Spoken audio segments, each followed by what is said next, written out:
చెప్పండక ప్రస్తుతం కేసీఆర్ కుటుంబంలో రాజకీయ పరిణామాలు చూస్తూ ఉంటే మీకేమనిపిస్తుంది అసలు?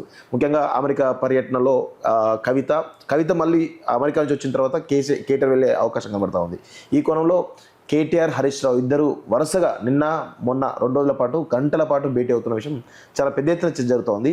ఇందులో మీకు ఏమైనా సమాచారం ఉందా? ఏం జరుగుతుంది అసలు? దాంట్లో పెద్దగా ఏముంటుంది, కవిత కొడుకు గ్రాడ్యుయేషన్ ఉంది కాబట్టి వెళ్తుంది, కేటీఆర్ కొడుకు కూడా గ్రాడ్యుయేషన్ ఉంది కాబట్టి డిఫరెంట్ డేట్లలో ఉంటుంది కాబట్టి ఒకరి తర్వాత ఒకరు వెళ్తున్నారు. ఓకే. ఇంకా హరీష్ ఇంటికి కేటీఆర్ వెళ్ళడము అనేది అందులో పెద్ద మీడియాకు చూసే వాళ్ళకి అనిపిస్తుందేమో, కానీ ప్రస్తుత పరిస్థితులను బట్టి వాళ్ళ పార్టీలో జరుగుతున్న పరిణామాలను బట్టి వాళ్ళు ఏ రకంగా ముందుకెళ్ళాలి అనే దాంట్లో డిఫరెంట్ లీకేజీలు వస్తున్నాయి బయటికి. ఓకే. ఒకరో రకంగా చేయబోతున్నారు, ఒకరో రకంగా చేయబోతున్నారు అని.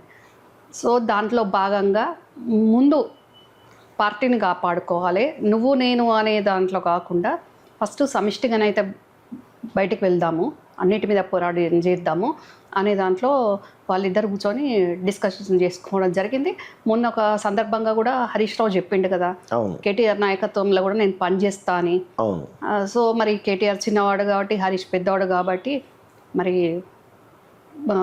అందులో బావ కూడా కాబట్టి వెళ్ళి ముందు పార్టీని బతికించుకుందాం, ఉనికి కాపాడుకుందాం, కలిసి ఉంటేనే మనము విపక్షాల మీద మాట్లాడగలుగుతాం, పోరాటం చేయగలుగుతాం, ప్రజలకు కూడా నమ్మకం ఇవ్వగలుగుతాం. పార్టీలో ఉన్న క్యాడర్ అంతా ఆగమాగం గందరగోళంలో ఉంది, ఎవరితో ఉండాలి. పెద్ద ఆయన ఫామ్ హౌస్లు ఉన్నారు, ఏం చెప్పట్లేదు, మౌనమునిలాగా ఆయన ఉన్నాడు. పార్టీ ప్రోగ్రామ్స్ కొన్ని తీసుకోవటమే లేదు. ఎలక్షన్లో పోటీ చేయడంగా కావచ్చు, మొన్న ఈ ఎమ్మెల్సీ కాదు పహల్గామ్ దానికి కూడా జరిగిన దాడిలో ఇప్పుడు ఎవరికి వాళ్ళు సపరేట్గా ప్రోగ్రామ్ చేసుకుంటున్నారు. బీఆర్ఎస్ పార్టీ చేయలేదు. ఇప్పుడు కాంగ్రెస్ కానీ బీజేపీ కానీ మన భారత రక్షణ దళానికి కానివ్వండి, మొత్తం అందరు కలిసి కట్టుగా ఆ దాడిని ఖండించుకుంటూ భారతీయ ఐక్యత ఎట్లుంటుంది అనే విధంగా చేస్తున్నాం, ప్రోగ్రామ్ చేస్తున్నాం. కానీ బీఆర్ఎస్ చేయలేదు. ఎందుకు చేయలేదు? అట్లా కొన్ని బీఆర్ఎస్ చేయదు, జాగృతి చేస్తుంది, అంత అట్లా కన్ఫ్యూజ్ ఉంది. కాబట్టి బీఆర్ఎస్ ప్రజల కంటే ముందు బీఆర్ఎస్ పార్టీలో ఉన్న క్యాడరు గందరగోళంలా ఏం జరుగుతుంది పార్టీలో, మేము ఎవరిని ఫాలో కావాలి, ఎవరితోటి ఉండాలి అనే కన్ఫ్యూజన్లో ఈరోజు బీఆర్ఎస్ పార్టీ ఉంది. కాబట్టి ఇంకా ఆ పార్టీలో జరుగుతున్న మీకు మాకు తెలిసిన పరిణామాలను బట్టి కూడా KTR already working president, floor leader కాకపోయినా ఫ్లోర్ లీడర్ లాగా వ్యవహరిస్తున్నాడు హౌస్లో, అసెంబ్లీలో.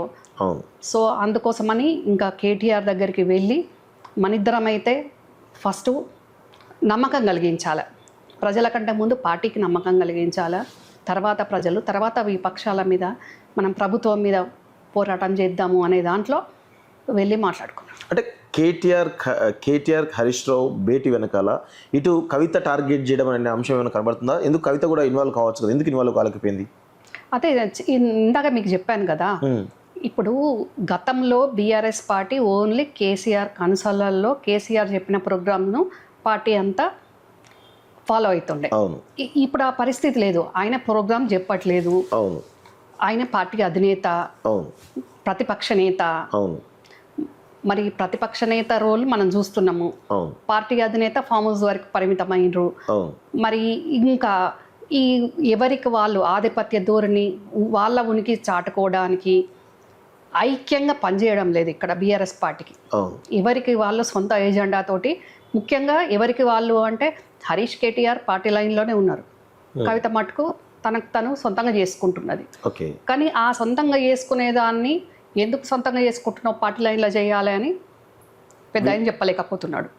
ఆయన చెప్పే పరిస్థితి లేదు, ఇక్కడ వినే పరిస్థితి లేదు, అందుకోసమని ఈ పరిస్థితి ఉంది. ఓకే. అంటే కవిత ఒక కొత్త పార్టీ పెట్టే అవకాశం కనబడుతుంది, బీఆర్ఎస్ పార్టీ నుంచి బయటకు వస్తుంది అనేటువంటి ఒక చర్చ జరుగుతోంది బలంగా రాజకీయ వర్గాల్లో. దాని గురించి మీకు ఏమైనా సమాచారం ఉందా? అసలు సమాచారం కంటే ముందు నేను దగ్గరి కుటుంబ సభ్యురాలని కాబట్టి వాళ్ళ ఆలోచన ధోరణి, వాళ్ళ వ్యవహారం ఎట్లుంటుంది అని తెలిసిన వ్యక్తిని కాబట్టి అవును. ఇక్కడ కవితకి ఎప్పటి నుంచో ఎంపీ ఓడిపోయి ఎమ్మెల్సీ తీసుకున్నప్పటి నుంచే మంత్రి కావాలనే పెద్ద కోరిక ఉండే. అవును. ఇంకిప్పుడు నేను జైలుకి పోయొచ్చిన, నేను జైల్లో కష్టం అనుభవించిన, అవును. నేను ఒక్కదాన్నే ఎందుకు కష్టం అనుభవించాలి, పార్టీలో అందరూ అధికారం అనుభవించిండ్రు, వాళ్ళంతా అధికారం నేను అనుభవించలేదు, తప్పులు కూడా చేసిండ్రు, నేను ఒక్కదాన్నే శిక్ష పడాలనా అనే దాంట్లో నాకు పార్టీలో మెయిన్ ఇంపార్టెన్స్ రోల్ కావాలి అనే దాంట్లో ఫైట్ చేస్తుంది. అవసరమైతే ఇప్పుడు మీకు మీడియాకి ప్రజలకు ఇప్పుడు తెలుస్తుండొచ్చు, కానీ మాకు ఎప్పుడో తెలుసు ఈ పరిస్థితి వస్తుంది అని. ఎప్పటి నుంచో ఇంటర్నల్ ఫైట్ గత సెకండ్ టర్మ్ బీఆర్ఎస్ వచ్చినప్పటి నుంచే సీరియస్గా నడుస్తున్నది. డెఫినెట్గా కవిత ఎవరితోటైనా పోతుంది, అందరితో టచ్లో కూడా ఉంది. ఓకే, అంటే ఇటు కాంగ్రెస్ తోటి బీజేపీ తోటి కూడా టచ్లో ఉంది అనుకోవచ్చా? అనుకోవచ్చా కాదు, ఉంది, ఎప్పుడో టచ్లో ఉంది.